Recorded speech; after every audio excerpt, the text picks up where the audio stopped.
Okay everyone, so I'm going to show you how to measure your foot so that you can make sure that you get the correct size whenever you're ordering boots. So make sure that you have on a pair of socks that you will be tying goats in. Do not wear a thin sock or no socks, because a sock is going to add to the length of your foot whenever you're putting your foot in your boot. So I've got a clean piece of paper here, and what I'm going to do is stick it against the wall.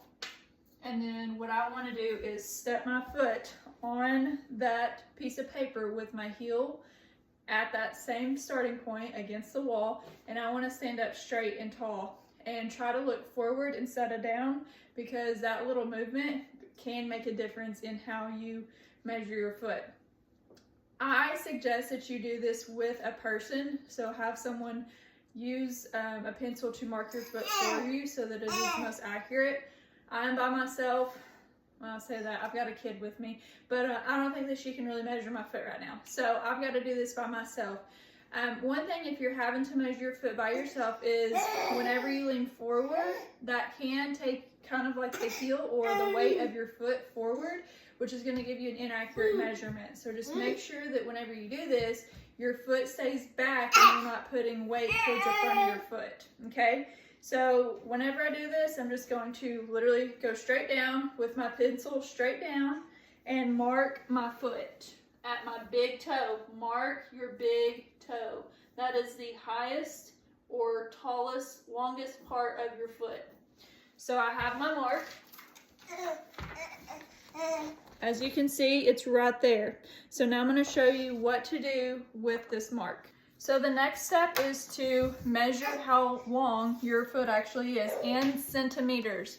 The boots come in centimeters, so make sure that you measure your foot in centimeters. So I'm going to see how far it is from the back of my heel to the top of my big toe. So once I get everything lined up, my foot measures exactly 24 centimeters, okay? So the next thing that I'm going to do is take this length and go to my measurement chart, and within the measurement chart you're going to find two different ranges, okay? So for mine, I don't remember it, it's probably going to be like 22 centimeters to 24 centimeters. So 22 centimeters is your growing room, okay? So like if you have a child whose foot is still growing, I would suggest that you go with that size so that your child has growing room in these boots. All you're going to do is add an extra insole. If you want a perfect fit, so for mine, it's 24 centimeters. I'm going to find that 24 centimeters on the sizing chart, and it's at 7.5, which is what fits me perfectly. If you have any questions about this, make sure that you get your measurement at your big toe and send me that measurement, and I will help you make sure that you get the correct size in your boots. Let me know if you have any questions.